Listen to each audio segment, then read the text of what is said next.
ഫവാസെ, Jinto John കോൺഗ്രസിൽ ഇപ്പോ തുറന്നു പറച്ചിലുകൾ അല്ലെങ്കിൽ കൃത്യമായിട്ട് നിലപാടുകൾ പറയുന്നതിന്റെ പേരിൽ ഇപ്പൊ കുറച്ച് 2-3 ദിവസങ്ങളായിട്ട് ജാതിവാലിൽ പിടിച്ചു തുടങ്ങിയ ജിൻഡോ ജോണിന് ചുറ്റും കറങ്ങുന്ന വിവാദങ്ങളും അല്ലെങ്കിൽ വാർത്തകളൊക്കെ ആ ജിൻഡോ എന്ന് പറയുന്ന ഒരു നേതാവിന്റെ ചുറ്റും കറങ്ങിക്കൊണ്ടിരിക്കുകയാണ്. അപ്പോ ജിൻഡോ ജോൺ ഇപ്പോ പുതിയതായിട്ട് പറഞ്ഞിരിക്കുന്ന ഒരു കാര്യം, രക്തം വിയർത്ത് പണിയെടുത്ത ആയിരക്കണക്കിന് മനുഷ്യർ പെരുവഴിയിൽ പൊരിവെയിലത്ത് വിയർത്തൊലിക്കുമ്പോൾ റിനി ആൻഡ് ജോർജുമാർക്ക് വേദിയിലെത്തി സെൽഫി ഒപ്പിക്കാൻ സൗകര്യം കിട്ടുന്നുണ്ട് എങ്കിൽ അതിലൊരു കുറവുണ്ട്. തിരുത്തപ്പെടേണ്ടത് ഉണ്ട് എന്ന് ബോധ്യപ്പെട്ടാൽ തിരുത്തേണ്ടതുണ്ട് എന്ന് പറയാൻ മടിയില്ല. അദ്ദേഹത്തിന്റെ ആ ഒരു സ്റ്റേറ്റ്മെന്റ് നമ്മൾ ഇന്നലെ മുതൽ ചർച്ച ചെയ്യുന്ന കാര്യമാണ്. റിനി ആൻഡ് ജോർജിന് എങ്ങനെ ആ VVIP പാസ് കിട്ടി അവര് ആ മുന്നിലെത്തി എന്നുള്ളത്. ഇപ്പോ ജിൻഡോയുടെ ഈ ഒരു പോസ്റ്റില് ജിൻഡോ മാത്രമല്ല, ആയിരക്കണക്കിന് കോൺഗ്രസ് പ്രവർത്തകരുടെ ഒരു വികാരം തന്നെയാണ് അദ്ദേഹം പറഞ്ഞിരിക്കുന്നത്. ഒരുപാട് പേർക്ക്, നിഖിൽ പൈലി ഉൾപ്പെടെയുള്ള ആളുകൾ ഫേസ്ബുക്ക് വഴിയും അല്ലെങ്കിൽ നേരിട്ടുമൊക്കെ ഒരുപാട് ഇതിൽ ഈ ഒരു വിഷയത്തിൽ ചോദ്യം ഉയർത്തുന്നുണ്ട്. അവരെ പോലെ ഈ കോൺഗ്രസിന് വേണ്ടി തല്ലുകൊണ്ട അല്ലെങ്കിൽ ഒരുപാട് ലാത്തി ചാർജുകൾക്കിരയായിട്ടുള്ള കോൺഗ്രസിന് വേണ്ടി രക്തം വിയർപ്പാക്കിയിട്ടുള്ള ഒരുപാട് കുട്ടികൾ അല്ലെങ്കിൽ ഒരുപാട് പ്രവർത്തകര് ഈ സത്യപ്രതിജ്ഞ ഒന്ന് കാണാൻ അവരുടെയൊക്കെ സ്വപ്നമാണ് കോൺഗ്രസ് അധികാരത്തിൽ വന്ന് അവരുടെ പാർട്ടി സത്യപ്രതിജ്ഞ ചെയ്യുന്ന കാണാനായിട്ട്. പക്ഷെ അവർക്കൊക്കെ അങ്ങ് കിലോമീറ്ററുകൾക്ക് ദൂരെ കാഴ്ചക്കാരായിട്ട് നിൽക്കേണ്ടി വന്നപ്പോൾ റിനി ആൻഡ് ജോർജ് എന്ന് പറയുന്ന രാഷ്ട്രീയത്തിൽ അവരാരാണ് എന്ന് ചോദിച്ചാൽ കൃത്യമായിട്ടൊരു ഉത്തരം പോലും ഇല്ലാത്ത റിനി ആൻഡ് ജോർജിനെ പോലെ ഒരാള്, ഏറ്റവും മന്ത്രിമാരുടെ ഭാര്യമാര് പോലും പുറകെ നിൽക്കുന്ന ആ അവസ്ഥയിൽ റിനി ആൻഡ് ജോർജ് ഏറ്റവും മുൻപന്തിയിൽ രേവന്ത് റെഡ്ഡിക്കൊപ്പമുള്ള ഫോട്ടോ ഉൾപ്പെടെ പുറത്ത് വിട്ടുകൊണ്ട് റിനി ആൻഡ് ജോർജ് അവിടെ നിൽക്കണം.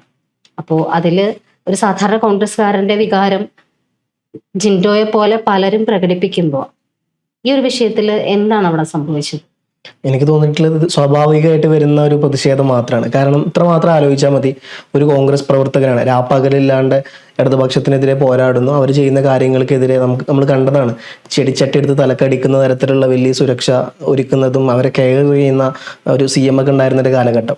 അപ്പം അത്തരത്തിൽ അവരുടെ എല്ലാ തല്ലും കൊണ്ട് വയ്യാണ്ടായി ലോക്കപ്പ് മർദ്ദനം ഏറ്റുവാങ്ങിയ ഒരുപാട് യുവാക്കളുള്ളതാണ് കോൺഗ്രസ്. അപ്പം അവർക്ക് ആർക്കും ഈ ഒരു സൗഭാഗ്യം കിട്ടിയിട്ടില്ല, മുഖ്യമന്ത്രിയുടെ കൂടെ സെൽഫി എടുക്കാനോ അല്ലെങ്കിൽ സ്റ്റേജിലൊന്ന് കയറാനോ. ഇപ്പം കോൺഗ്രസിന് വേണ്ടി പട്ടിപ്പണിയെടുക്കുന്ന, രാപ്പകലില്ലാണ്ട് പോസ്റ്റർ ഒട്ടിക്കുന്ന, പ്രചാരണത്തിന് ഇറങ്ങുന്ന, എല്ലാ തലത്തിലും ഉറക്കമൊഴിച്ച് പാർട്ടി പ്രവർത്തനമായിട്ട് മുമ്പോട്ട് പോകുന്ന പ്രവർത്തകർക്ക് കിട്ടാത്ത എന്ത് പ്രത്യേകതയാണ് റിനി ജോർജിന് ഉള്ളത് എന്നുള്ളതാണ് വലിയ ചോദ്യത്തിനായിട്ട് കിടക്കുന്നത്. അപ്പോൾ നമ്മൾ നോക്കുകയാണെന്നുണ്ടെങ്കിൽ റിനി പറഞ്ഞ പോലെ രേവന്ത് റെഡ്ഡി തെലങ്കാന മുഖ്യമന്ത്രിയായിട്ട് ഫോട്ടോ എടുക്കുന്നു, അതേപോലെ തന്നെ സ്റ്റേജിൽ കയറിയിട്ട് അവിടുന്ന് സെൽഫി എടുക്കുന്നു. അപ്പോൾ റിനിക്ക് ബാക്കിയുള്ളവർ, റിനി നമ്മൾ പറയാറുണ്ട് സിനിമാ നടിയാണെന്നുള്ളത്, പക്ഷെ ഏത് സിനിമയിൽ അഭിനയിച്ചു, ഏതാണ് ആ സിനിമ, എന്താണ് അതിൽ റോള്. അപ്പോൾ ഇത്തരത്തിൽ വലിയ അറിയപ്പെടാത്തൊരു വ്യക്തിയാണ്. അറിയപ്പെടുന്നത് തന്നെ ഒരു വിവാദപരമായ കാര്യവുമായി ബന്ധപ്പെട്ടാണ് എല്ലാവരും അറിയപ്പെടുന്നത്.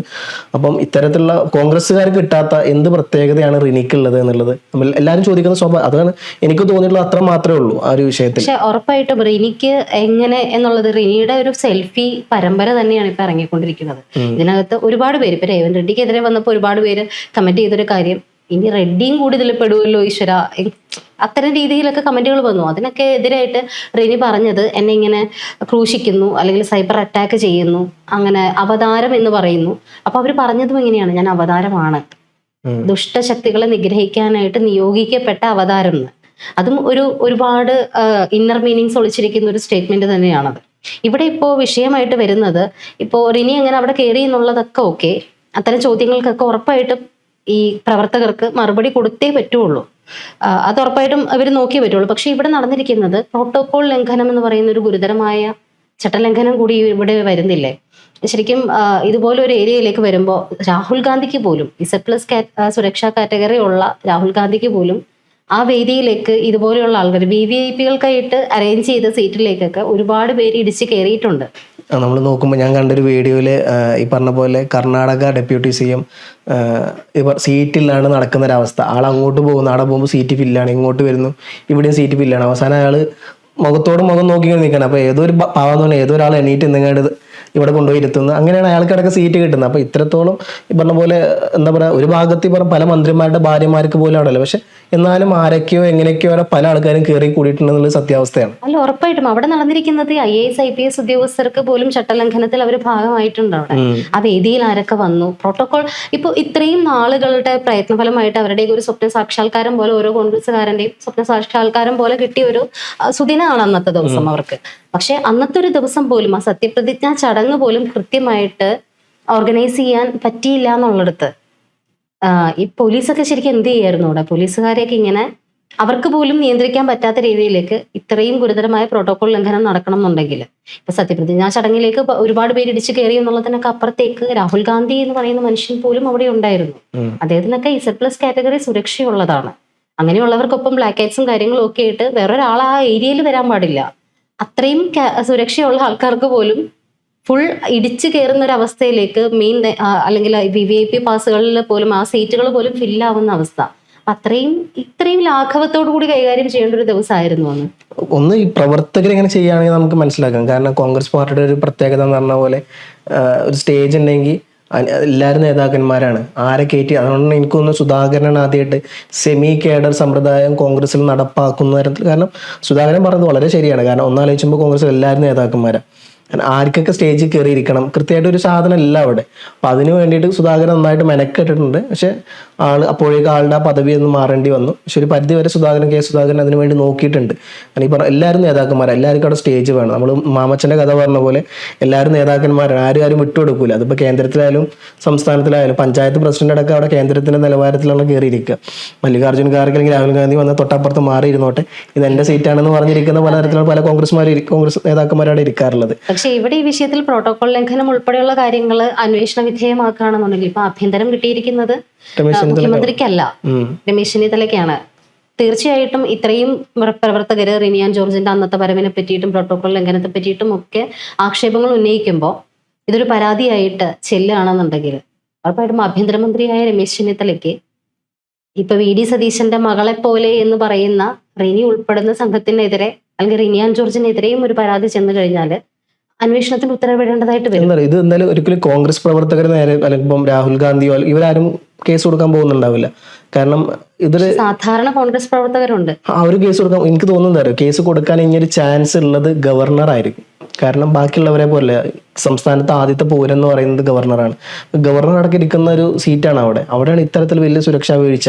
നമ്മൾ ഈ പറഞ്ഞ പോലെ കോൺഗ്രസ് പ്രവർത്തകരെ ഭാഗത്തുനിന്ന് പറ്റിക്കുകയാണെങ്കിൽ ഓക്കെ, കാരണം അത് കോൺഗ്രസിന്റെ ഒരു ശൈലി അങ്ങനെയാണ് നമുക്ക് പറയാം. പക്ഷെ ഒരുപാട് IPS IAS ഉദ്യോഗസ്ഥരടക്കം ഈ പറഞ്ഞ പോലെ അവിടെ വലിഞ്ഞു കയറിയിട്ടുണ്ട്. അവർക്ക് എങ്ങനെ അവിടെ കയറാൻ പറ്റി എന്നുള്ളതാണ്. കാരണം അവരാണ് ഈ സാധനം നോക്കി നടത്തേണ്ടത്, അവരാണ് ഈ സാധനം അച്ചടക്കത്തിൽ കൊണ്ടുപോകേണ്ടത്. അവരാണ് ഈ പറഞ്ഞ എല്ലാ ലംഘനവും ലംഘിച്ചുകൊണ്ട് ഇത്തരത്തിൽ ആക്കിയിട്ടുള്ളത്. അപ്പം അവർക്കെതിരെയുള്ള നടപടി എടുക്കുമോ ഇല്ലയോ എന്നുള്ളത് വലിയൊരു ചോദ്യചിഹ്നമായിട്ട് തന്നെ കിടക്കണം. എന്തായാലും ഗവർണർ ആവശ്യമായിട്ട് എന്ത് നിലപാട് പറയുന്നുള്ള അറിയില്ല. അഥവാ പറഞ്ഞു കഴിഞ്ഞാൽ അപ്പുറത്ത് വേറെ റോൾ ഉണ്ടാവില്ല. എന്തായാലും ഈ പറഞ്ഞ പോലെ ഈ IPS IAS ഉദ്യോഗസ്ഥർക്ക് എല്ലാവർക്കും നടപടി കൊണ്ടേ പറ്റുള്ളൂ. പ്രോട്ടോകോൾ ലംഘനത്തിന്റെ പരിധിയിൽ വരുമ്പോൾ ഒരുപാട് പേർക്കെതിരെ അന്വേഷണം വരുന്നത് മാത്രമല്ല, ഗവർണർ ഉറപ്പായിട്ടും അന്നത്തെ ദിവസം അദ്ദേഹം ഒരുപാട് കാര്യങ്ങളിൽ പ്രതികരിച്ചിട്ടുമുണ്ട്. ഇത്ര പേര് ഇവിടെ മതി എന്നുള്ള രീതിയിലൊക്കെ പറഞ്ഞിട്ട് പോലും അതിനെയൊക്കെ മറികടന്നുകൊണ്ടാണ് ഇങ്ങനത്തെ ഒരു ലംഘനം അവിടെ നടന്നിട്ടുള്ളത്. പക്ഷെ ഉറപ്പായിട്ടും വരുമ്പോൾ അതിന്റെ പിന്നാലെയാണ് ഈ പറയുന്ന സെൽഫി ഭീഷണികളും അല്ലെങ്കിൽ സെൽഫി വെല്ലുവിളികളും ഒക്കെ ആയിട്ട് റിനിയാൻ ജോർജ് എന്ന് പറയുന്ന ഒരു താരം കൂടി മുന്നോട്ട് ഇറങ്ങിയിരിക്കുന്നത്. ഇപ്പോൾ അപ്പൊ പുള്ളിക്കാരിയുടെ കൂടെ സെൽഫി എടുക്കാത്ത നേതാക്കന്മാരില്ലെന്ന് തന്നെ പറയേണ്ടി വരും. എല്ലാവരുടെയും കൂടെയുള്ള സെൽഫി ഉണ്ട്. ഇപ്പൊ അവർ റീസെന്റ് പുറത്തിട്ട് PC വിഷ്ണുനാഥ് MLA കൂടെയുള്ളത് വരെ വിഷ്ണുവേട്ട താങ്കളും വെട്ടോ എന്നാണ് ആൾക്കാർ ചോദിക്കുന്നത്. അത്തരത്തില് അദ്ദേഹത്തെ ഡിഫൈം ചെയ്തതല്ല, പക്ഷെ അത്തരത്തിലേക്ക് എല്ലാവരും ഇപ്പൊ ജിൻഡോ പറയുന്നത് പോലെ ഇങ്ങനെ എല്ലാവരും പുറകിൽ നിൽക്കുമ്പോൾ അന്നത്തെ ദിവസം ആ വേദിയിൽ ഇത്രയും ആൾക്കാരുടെ കൂടെ സെൽഫി ഒപ്പിക്കാൻ റിനിയാൻ ജോർജുമാർക്ക് പറ്റുന്നുണ്ടെങ്കിൽ ഡെഫിനറ്റ്ലി അവിടെ ഒരു കുറവുണ്ട്. റിനി രണ്ടെണ്ണത്തിൽ എനിക്ക് ഭയങ്കര ഇൻഫ്ലുവൻസ് ആയി തോന്നിയിട്ടുണ്ട്. ഒന്ന് ഈ പറഞ്ഞ പോലെ കോൺഗ്രസിന്റെ PC വിഷ്ണുനാഥ്, അതേപോലെ രമേശ് ചെന്നിത്തല, VD സതീശൻ പോലുള്ള എല്ലാ നേതാക്കന്മാരൊപ്പം ഈവൻ തെലങ്കാന മുഖ്യമന്ത്രിയുടെ ഒപ്പം ഫോട്ടോ എടുക്കുന്നു. നേരെ ഇപ്പുറത്തോട്ട് വന്നു കഴിഞ്ഞാൽ ഇവിടുത്തെ കോൺഗ്രസിന്റെ ഓപ്പോസിറ്റ് നിൽക്കുന്ന പാർട്ടിയിലും തന്നെ ഇതേപോലെ ഇൻഫ്ലുവൻസ് ഉള്ള മുഖ്യമന്ത്രിയോടൊപ്പം അല്ലെങ്കിൽ KK ശൈലജ ടീച്ചറോടൊപ്പം മറ്റു പല നേതാക്കന്മാരോടൊപ്പം ഹോൾഡ് ഉള്ള ഒരാളാണ്. MP രാജേഷിനൊപ്പം ഫോട്ടോസ് അവര് എനിക്ക് തോന്നുന്നു പുള്ളിക്കാരുടെ ഒരു ക്രേസ് അല്ലെങ്കിൽ ഒരു ഹോബി ആണെന്ന് തോന്നുന്നു. ഇങ്ങനെ സെൽഫി എടുക്കുക, പോസ്റ്റ് ചെയ്യുക, അതിനൊരു അടിക്കുറിപ്പ് കൊടുക്കുക. പുള്ളിക്കാരി സ്വന്തമായിട്ട് എന്റെ സതീശൻ, എന്റെ MLA, അതുപോലെ ആഭ്യന്തരമന്ത്രി ചെന്നിത്തലയ്ക്കും കൊടുത്തിട്ടുണ്ടല്ലോ. ഇപ്പൊ ചെന്നിത്തലയുടെ ഒപ്പമുള്ള ഫോട്ടോയും ഇട്ടിട്ടുണ്ട്. ആഭ്യന്തരം ചെന്നിത്തലയ്ക്ക് കിട്ടിയ ഉടനെ തന്നെ ചെന്നിത്തലയുടെ ഒപ്പമുള്ള ഫോട്ടോയും കിട്ടിയിട്ടുണ്ട്. അപ്പൊ ഇതൊക്കെ സാധാരണ കോൺഗ്രസ് പ്രവർത്തകരിൽ അല്ലെങ്കിൽ കോൺഗ്രസിന് വേണ്ടിയിട്ട് വിയർപ്പൊഴുക്കുന്ന ആൾക്കാരിൽ രോഷം ഉണ്ടാക്കിയില്ലെങ്കിൽ അത്ഭുതപ്പെടാനുള്ളൂ.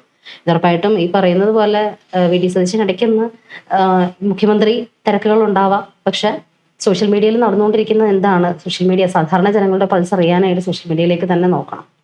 ഇതിൽ വരുന്ന ഉയർന്നു വന്നുകൊണ്ടിരിക്കുന്ന ഇത്തരം കാര്യങ്ങളും കൂടിയൊക്കെ ഒന്ന് കൺസിഡർ ചെയ്തില്ലെങ്കിൽ അദ്ദേഹത്തോടുള്ള ഇഷ്ടം കൊണ്ടാണ് പറയുന്നത്. നമ്മൾ മാത്രമല്ല, ഈ പ്രവർത്തകർ ഉൾപ്പെടെ പറയുന്നത് വലിയൊരു തെറ്റിലേക്ക് അല്ലെങ്കിൽ വലിയൊരു അബദ്ധത്തിലേക്ക്, ഒരു പ്രശ്നത്തിലേക്ക് പോവാണ്ടിരിക്കാൻ വേണ്ടിയിട്ടാണ് പറയുന്നത്. ഇത് അല്ലാതെ റിനി ആൻ ജോർജ് എന്ന് പറയുന്ന സ്ത്രീയോടുള്ള വെറുപ്പ് കൊണ്ടോ അല്ലെങ്കിൽ സതീശനോടുള്ള വെറുപ്പ് കൊണ്ടോ ഒന്നുമല്ല. പക്ഷെ സതീശനെ പോലൊരു നേതാവ് ഒരുപാട് പേരുടെ സഹനത്തിന്റെ ഫലമായിട്ട് കിട്ടിയിട്ടുള്ള കസേരയാണത്.